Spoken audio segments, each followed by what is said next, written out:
Assalamualaikum warahmatullahi wabarakatuh. A'udzubillahi minasyaitonirrajim. Bismillahirrahmanirrahim. Alhamdulillah hamdan wa syukran lillah.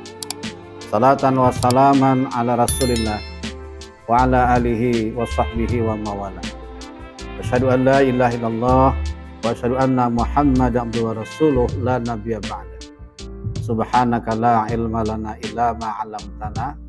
Innaka antal alimul hakim wa tub alaina innaka antat tawwabur rahim. La haula wala quwwata illa billahil aliyil azim. Amma ba'd. Para pemirsa, kawan-kawan sekalian, khususnya penyuluh dimanapun berada, khususnya penyuluh agama Islam serta kawan-kawan kita dari penyuluh lintas agama. Lebih khusus lagi kawan-kawan kita yang saat ini atau sekarang ini sedang siap-siap untuk menyiapkan diri mengikuti penyuluh agama Islam atau FAI-AWAD tahun 2025. Selamat berjumpa kembali dengan kami dalam episode yang keempat. Ayo ikut FAI-AWAD 2025. Nah, sebagaimana yang kami sampaikan pada episode yang pertama, kedua, dan ketiga.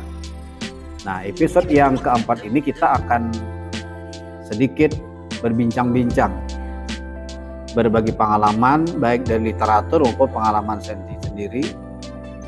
Bagaimana saat kita ikut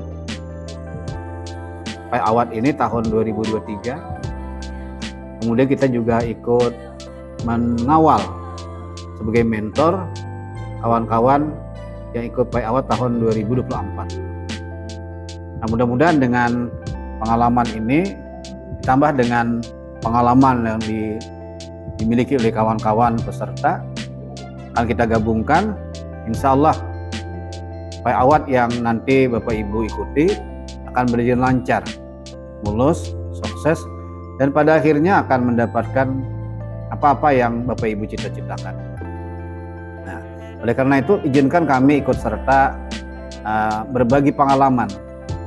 Mudah-mudahan dengan pengalaman ini kawan-kawan bertambah semangat, ada motivasi, dan kita akan melihat apa kekurangan kita benahi, apa kelebihan kita pertahankan, dan bagaimana kita menciptakan performan di hadapan kelompok bina sasaran, atau yang kita kenal adalah bagaimana kita mengaktualisasikan peran kita di tengah masyarakat.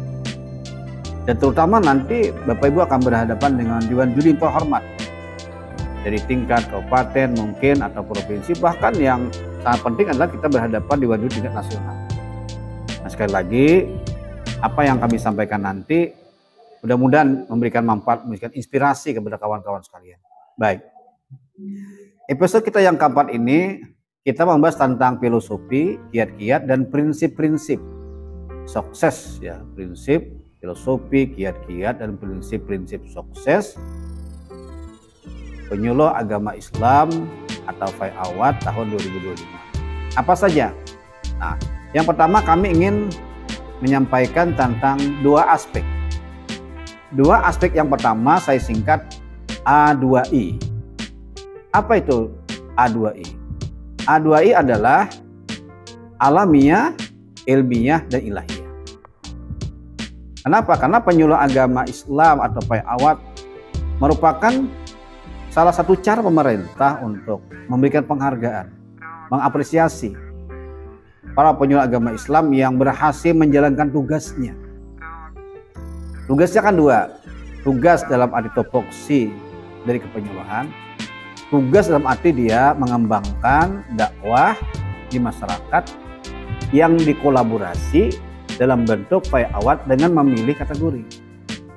Tahun ini kan kategorinya 9. Bapak Ibu tentu sudah memilih dan menetapkan kategori, dan itulah nanti lahan Bapak Ibu untuk melaksanakan tahapan-tahapan ini dengan sebaik-baiknya.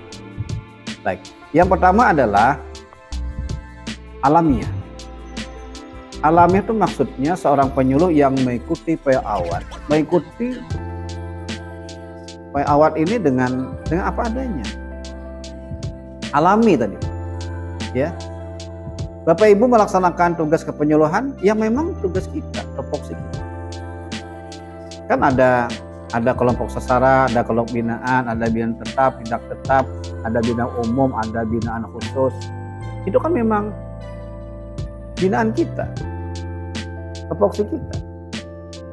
Jadi no problem, tidak ada masalah. Nah, tinggal kita bagaimana kita mengolah binaan kita, sasaran kita dengan baik benar. Nah, hubungan dengan Pak Awad adalah bagaimana kita mengembangkan kelompok binaan ini sesuai dengan kategori yang kita pilih. Misal. Nah, saya memiliki binaan khusus ini. Jadi episode terakhir ini atau keempat, saya sengaja mengambil lokasi tempat pondok pesantren terpadu atau kelas 2B Amuntai atau lapas kelas 2B Amuntai. Inilah salah satu ruangan tempat kegiatan lapas kami. Tapi di bawah sana masjid dan tempat belajar itu kita jadikan sebagai pembinaan keagamaan berbasis pesantren. Nah, di belakang ini yang Bapak Ibu lihat background ini adalah kuliah kerja nyata KKN tematik mahasiswa UIN. Ini juga salah satu dampak dari bagaimana kita membina binaan kita ini, narapidana yang kami sebut santri, yang rumah besarnya adalah pondok pesantren lapas atau pondok pesantren narapidana. Nah, kami ingin menyampaikan bahwa saya secara alami memang sudah lama mengelola, membina ini, terutama sejak Oktober 2016. Jadi kita laksanakan manajemen, pola pembinaan, dan di sini sudah memiliki produk-produk pembinaan yang lumayan ada lah. Misalnya ya, mulai dari zikiran setiap hari jam 8.30, 9.30. Nanti jam 9.30 sampai 10.30 masuk lagi itu pak pertama. Ini pengajian, Tamis Taklim. Nanti 10.30 sampai 11.30 masuk lagi pak kedua. Kemudian istirahat sebentar, menjelang zuhur mereka harus berjamaah. Dan ini mereka semua narapidana atau santri itu wajib mengikuti. Ya kita atur lah. Misalnya pak pertama tadi itu kamar 1, 2, dan 3. Nanti pak kedua sambung kamar 4, 5. Begitu terus berputar sampai terputar 20 kamar selama 1 bulan penuh. Begitu seterusnya. Begitu juga hari-hari berikutnya. Ya, nanti ada pengajian TPA, ada tausiah ba'da asar, kemudian ada kegiatan hafsiat, ada penyangga jenazah, ada tahlilah, ada malam Jumat, ada PCD. Apa itu PCD? Pemilihan calon dai muda atau enggak. Nah, ini sekilas. Jadi kita mengurus secara alami. Tapi manakala kita mengikuti lomba Pak Awad ini, maka kita pilih. Kebetulan saya berminat di bidang penegakan hukum. Nah, disinilah kita bikin portofolionya, kemudian kita bikin KTI-nya yang nanti berhubungan erat dengan pembinaan atau penegakan hukum. Kemudian nanti bikin videonya juga sekitar kehidupan narapidana dan pembinaan keagamaan berbasis pondok. Kemudian PPT-nya. Dan saya akan mempresentasikan semua itu di hadapan Dewan Juri atau uji publik. Inilah yang selama ini kita lakukan. Nah, itu alami artinya. Nah, kemudian kita juga harus mengikuti pola yang kedua, yakni ilmiah. Apa ilmiah itu? Di antaranya adalah kita harus mengikuti, di samping kita penguasaan keagamaan yang memang bidang kita nanti kita lakukan di lapangan dalam rangka pembinaan narapidana berbasis pondok, kita harus juga mengembangkan diri, pendidikan pelatihan, serta menghasilkan karya yang bermanfaat. Nah, oleh karena itu maka karya tulis yang saya buat, saya memang membahas penegak hukum yang spesifiknya adalah narapidana dengan sebutan santri tadi. Dalam bentuk karya ilmiah, maka saya pilihlah misalnya pendekatan kualitatif, studi kasus. Kemudian kita menggunakan metode pengumpulan data misalnya wawancara, dokumentasi, observasi dan sebagainya. Kita ikutilah atau aturan yang berlaku dalam dunia penulisan karya tulis ilmiah. Dan ini saya memilih metode kualitatif. Yang ketiga adalah kita harus melakukan aspek ilahiyah. Apa ilahiyah? Apa yang kita lakukan tidak bukan adalah ini bagian dari dakwah. Karena kan dakwah itu tidak tidak sempit maksudnya. Kalau ceramah itu kan metode. Banyak cara kita berdakwah. Kenapa? Karena setiap muslim yang akil balik itu wajib berdakwah. Tapi kalau dakwah itu tersusun, terstruktur, nah ini namanya dakwah yang terorganisir. Termasuk yang saya lakukan ini. Kenapa? Karena secara ilahiyah kita sudah melakukan pengembangan dakwah. Maka harus memiliki pendalaman spiritual, akhlak yang baik, konsisten dalam ibadah, serta motivasi yang tulus untuk memberikan manfaat kepada orang sebanyak-banyaknya. Khairun nas anfa'uhum linnas. Berikut lagi adalah dua aspek yang kedua adalah saya menggunakan 4B atau B4. Nah, B yang pertama adalah harus benar niatnya. Apa sebenarnya niat kita ingin ikut fai'awat itu? Ya, tentulah tulus ikhlas kepada Allah Subhanahu wa Ta'ala.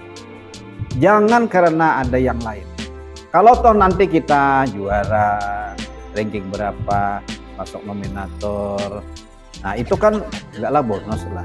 Tapi yang terpenting adalah bagaimana kita mengemas dakwah yang kita alami bersama dengan objek dakwah kita adalah narapidana, bahwa ini yang harus kita lakukan. Karena mohon maaf, tidak semua orang bisa melakukan dakwah seperti yang saya lakukan misalnya. Karena tentu keterbatasan waktu, tempat, dan sebagainya. Nah, alhamdulillah saya diberi kesempatan untuk ikut membina. Maka saya akan memanfaatkan kesempatan ini dengan sebaik-baiknya. Kemudian B yang kedua adalah benar caranya. Gunakan cara yang sesuai dengan ajaran Islam dan relevan dengan zaman. Saya lebih suka relevan dengan objek dakwah yang kita hadapi. Bapak Ibu bisa bayangkan kalau kita berhadapan narapidana, kira-kira metode pendekatan apa yang kita lakukan? Tentu yang pertama adalah pendekatan sesuai dengan alamnya. Kan narapidana itu orang terisoler, masuk pada satu komunitas khusus, namanya penjara atau rotan misalnya. Nah, mereka tidak bebas seperti di dunia luar. Ya, mereka dijaga, mereka diawasi dan sebagainya. Tetapi dengan adanya kita masuk dalam pembinaan keagamaan, kita bikin celah-celah yang tidak melanggar hukum. Bapak bisa bayangkan kalau misalnya tidak ada pesantren, maka mereka lebih banyak di dalam penjara ketimbang keluar. Nah, ini artinya cara yang benar itu kita kelola dengan baik. Kemudian yang ketiga adalah benar tujuan. Fokuskan tujuan dakwah atau tujuan bimbingan penyuluhan pada kebaikan umat, pada kebaikan umat, bukan pada kepentingan pribadi atau golongan atau duniawi. Kita fokuskan, karena kalau kita memfokuskan benar tujuan, insya Allah akan berikan potongan yang luar biasa. Min haitsu la yahtasib. Dan B yang keempat atau B terakhir adalah benar yang diperjuangkan. Kita ini sedang memperjuangkan dakwah, ya. Kita sedang memperjuangkan narapidana. Di antaranya kita rubah sebutan narapidana ke kalimat atau kata atau redaksi santri. Kalau dulu dia jarang ke masjid, sekarang kita ajak mereka masjid. Tapi ada program pembinaan keagamaan berbasis pesantren. Nah, ini kita harus kita perjuangkan mereka ini agar mereka lebih banyak bisa menikmati udara segar, tapi juga mereka mendapatkan ilmu pengetahuan dan keterampilan. Nah, berikutnya adalah dua pendekatan yang saya lakukan dan mungkin bisa menginspirasi kawan-kawan lah. Yang pertama adalah aspek pendekatan bimbingan penyuluhan dengan metode BIA. Apa BIA itu? Before, intervensi, dan after. Mari kita bahas sedikit. Misalnya, kalau aspek bimbingan penyuluhan, apa itu before? Before itu sebelum kita melakukan intervensi, lakukan dulu persiapan yang matang. Kalau Bapak Ibu belum memiliki kelebinaan, Ibu harus memiliki kelebinaan. Bagaimana cara mendapatkan kelebinaan? Tentu pendekatan-pendekatan yang Ibu lakukan harus transparan, bertahap, dan akurat. Misal lagi, identifikasi masalah dengan baik. Apa masalah yang dihadapi anak-anak remaja di kampung misalnya? Apa usaha kita? Kira-kira apa yang pas untuk mereka? Nah, itu kita lakukan sebelumnya, kita lihat latar belakang masalah yang dihadapi. Tentukan tujuan yang jelas. Kalau anaknya ini masalah ini kita lakukan ini kemana arahnya? Jadi harus jelas. Dan pilih metode yang sesuai. Ya, metode kan boleh banyak. Tentunya kita lihat metode itu dengan siapa kita hadapi. Kalau di lapas ini narapidana atau santri, kita menggunakan metode pendekatan orang dewasa. Nah, karena di sini kan beda-beda umur, beda latar belakang, beda kasus sebagainya. Nah, dengan berbagai macam problem itu kita hadapi dengan metode multi metode lah. Ya, pendekatan orang dewasa. Itu namanya before atau sebelum kita mengintervensi. Nah, yang kedua ini yang penting, action, intervensi, atau bahasa namanya eksekusi. Yakni pelaksanaan implementasi dakwah pendekatan yang terstruktur namun fleksibel. Boleh kita tentukan begini, tapi ketika kita berhadapan dengan objek dakwah, misalnya narapidana, ya, maka gunakan strategi, bahasa, metode, materi yang sesuai dengan alam objek yang kita hadapi. Contoh yang simpel sekali. Saya menggunakan metode pendekatan orang dewasa. Metode yang sampaikan adalah masalah taubat. Nah, metode yang saya menggunakan adalah ceramah, cerita, kisah. Ya seperti itulah bisa. Dan yang ketiga adalah aftar, dampak positif kemanfaatan yang didapat hasil kita melaksanakan bimbingan. Lakukan evaluasi dan pemantauan dampak outputnya dan outcome. Pastikan ada kelanjutan sustainable dari program serta dokumentasikan hasil yang dicapai untuk meningkatkan pengakuan. Nanti ini ceritanya agak panjang dikit. Jadi kalau Bapak Ibu bikin portofolio, KTE khususnya, dan video serta PPT, itu nanti harus ada kemanfaatan yang Ibu munculkan. Produk pembinaannya apa? Ya, manfaatnya apa? Tentunya manfaat untuk yang bersangkutan, untuk lingkungan, kemudian untuk orang lain dan sebagainya. Ya. Pendekatan yang kedua adalah dia juga before, intervensi, after. Tapi ini pada saat kita pembuatan karya tulis ilmiah. Apa yang kita lakukan? Tahap persiapan atau before adalah memahami aturan dan tema MPI Award 2025. Regulasinya apa?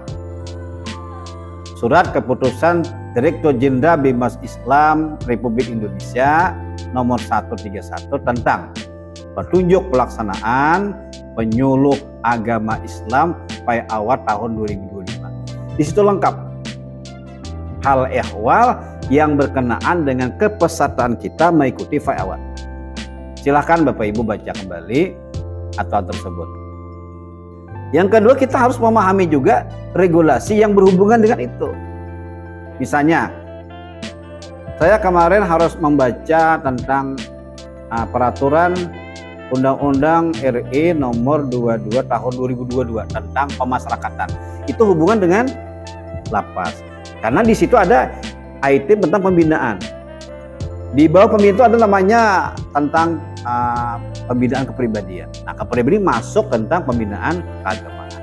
Jadi harus kita pahami supaya nanti pada saat membuat karya tulis ilmiah itu nyambung jadinya. Ya, nyambung. Jadi kita harus memahami aturan atau regulasi yang ada.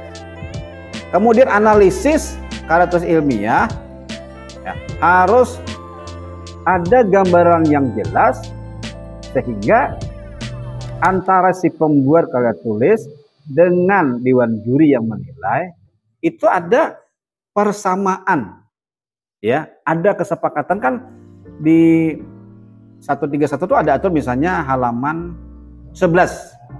Nah, di situ dijelaskan tentang sistematika penulisan karya tulis ilmiah untuk fai awal tahun 2025. Nah, itu sudah dijelaskan di sana sistematika gimana. Nah, kemudian lagi memilih topik yang relevan dan menarik. Tadi kan kita sudah memilih misalnya kategori A atau kategori B. Nah, itulah yang harus kita pahami. Ya, kemudian kita rancang, kemudian kita lakukan penelitian dan sebagainya sehingga menjadi sebuah tulisan dalam bentuk karya tulis ilmiah. Jadi harus lipan. Nah, pilih topik, lakukan riset awal. Nah, kemudian yang berikutnya adalah menyusun rencana penelitian yang terstruktur. Rumuskan pertanyaan penelitian atau hipotesis yang jelas dan spesifik. Buat rencana penelitian yang terstruktur. Misalnya, metode yang Bapak Ibu pilih. Kan ada dua sana. Kuantitatif dan kualitatif. Tentukan metode analisis data. Misalnya, analisis tematik, analisis statistik. Termasuk juga nanti Ibu mungkin memilih studi kasus misalnya. Kemudian jadwal pelaksanaan penelitian. Itu Bapak Ibu bikin saja. Lakukan tahapan-tahapan itu. Untuk apa? Supaya kita disiplin. Ada tahapan-tahapan yang kita lakukan. Kemudian mengkonsultasikan dengan ahli atau mentor. Ini sangat penting. Karena saya yakin tidak semua orang menguasai 4 aspek ini. Atau juga tidak semua orang lengkap 4 aspek ini. Karena setiap aspek ada penilaian, ada poin tertentu. Oleh karena itu kita sedapat mungkin melengkapi 4 aspek ini. Aspek portofolio, ya kan? Kemudian lagi KTI, kemudian lagi video, kemudian lagi PPT garis miring presentasi. Nah, masing-masing mereka ini punya bobot masing-masing. Kita berusaha bobot itu kita penuhi dan ada angkanya dan memenuhi standar. Supaya nanti ketika akhir penjumlahan terakhir, nah kita bisa mendapatkan poin yang kita harapkan. Jadi konsultasi. Dan jangan lupa, mentor itu penting. Ada disebut dengan mentor alami atau mentor temporer. Makanya Ibu ada sesuatu hal yang tidak dipahami. Misalnya karya tulis ilmiah. Nah, Bapak bisa minta bimbing kepada ahli atau mentor tertentu. Apakah dosen kah, apakah penulis kah? Atau bisa juga Bapak Ibu minta kepada orang mentor yang pernah menjuarai yang serumpun dengan lomba kita misalnya. Atau lebih-lebih Bapak Ibu minta bimbingan atau arahan mentor kepada orang yang pernah mengikuti lomba tersebut. Entah juara atau tidak. Karena paling tidak mereka sudah punya bayangan. Jadi mentor ini penting. Ya, baik. Nah, kalau tadi mentor alami ya temporer namanya. Tapi kalau tipe khusus berarti kita minta bimbingan agar ini terstruktur dan berjalan dengan baik.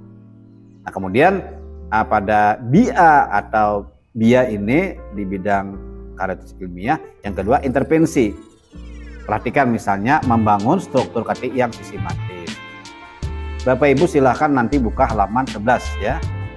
Nah, 11 nomor 131 tentang petunjuk pelaksanaan FAW tahun 2025. Di situ jelas pendahuluan, tinjauan pustaka atau kajian pustaka, metodologi, hasil pembahasan, kesimpulan dan saran.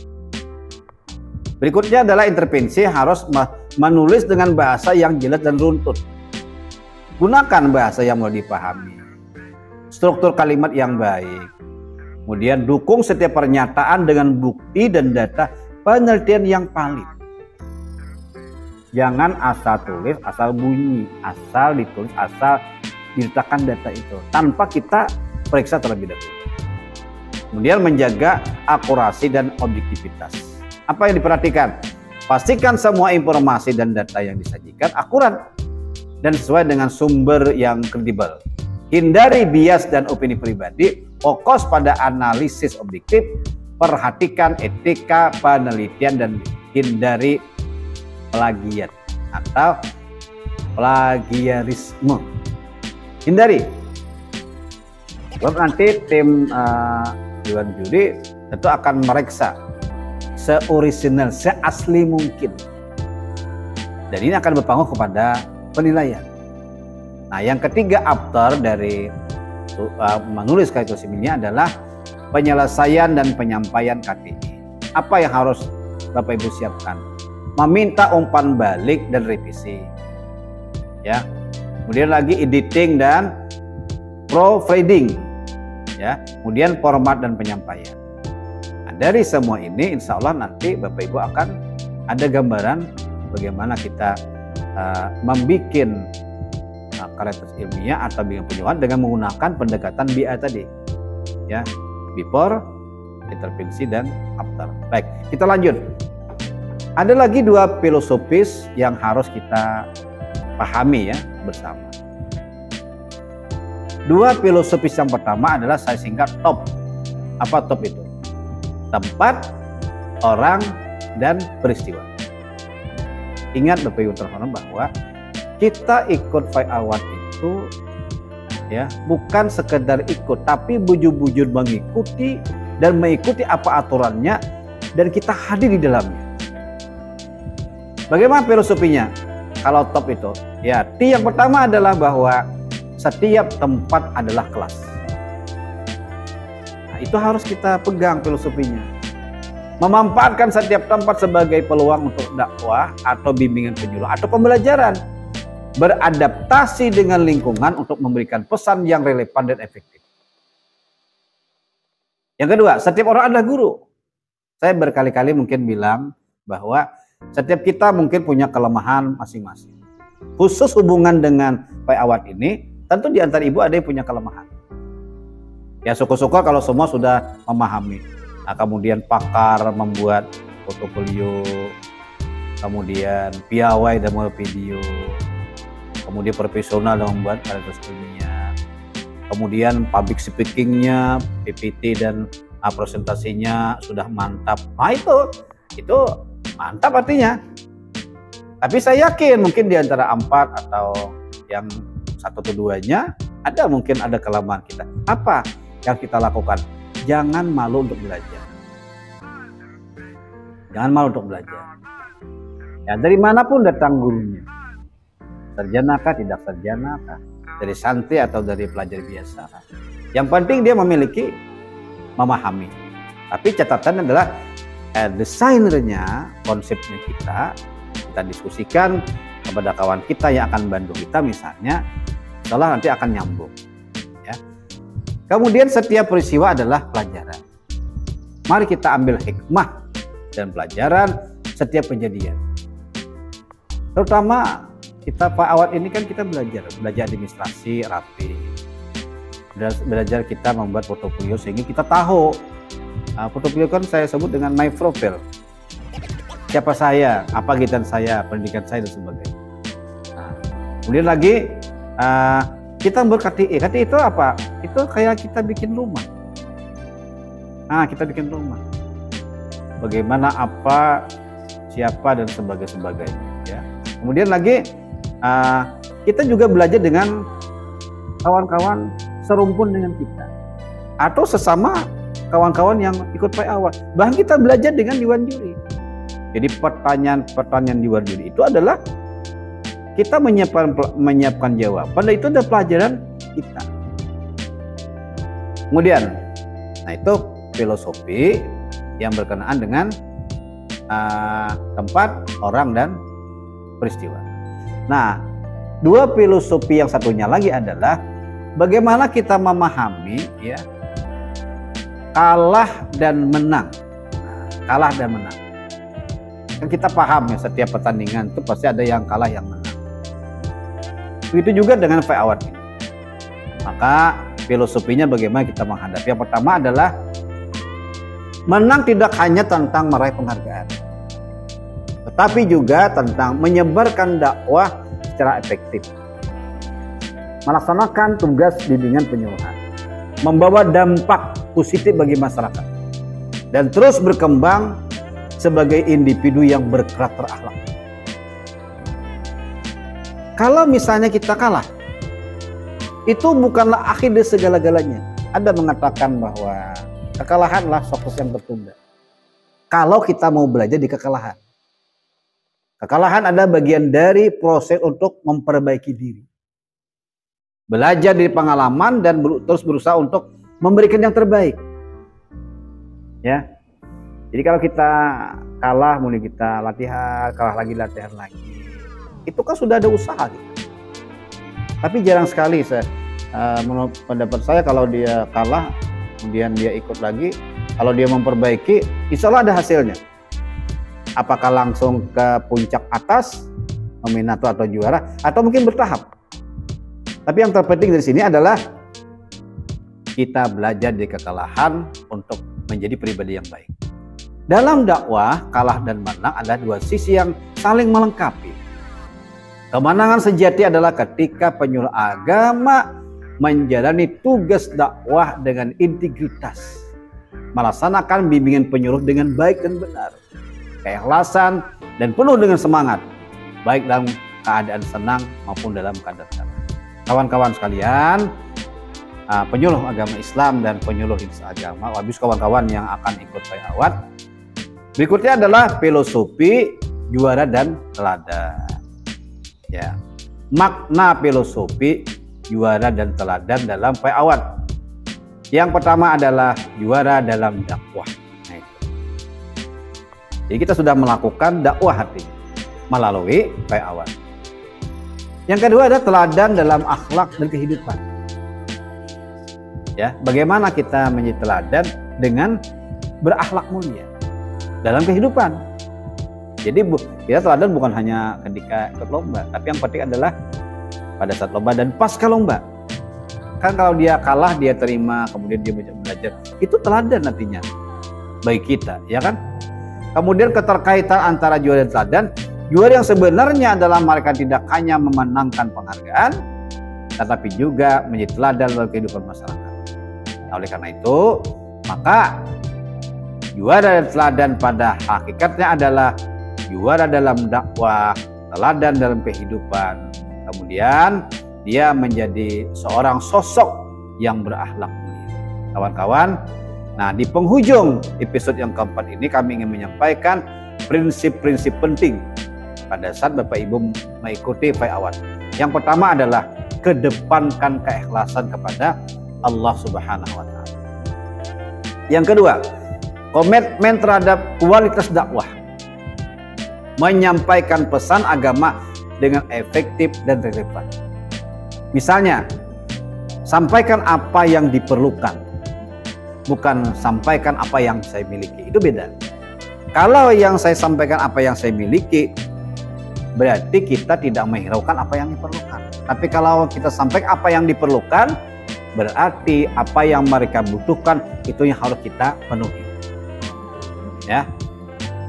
Yang ketiga adalah penguasaan materi dan keterampilan komunikasi. Materi harus kita kuasai, tapi metodenya lebih kita kuasai.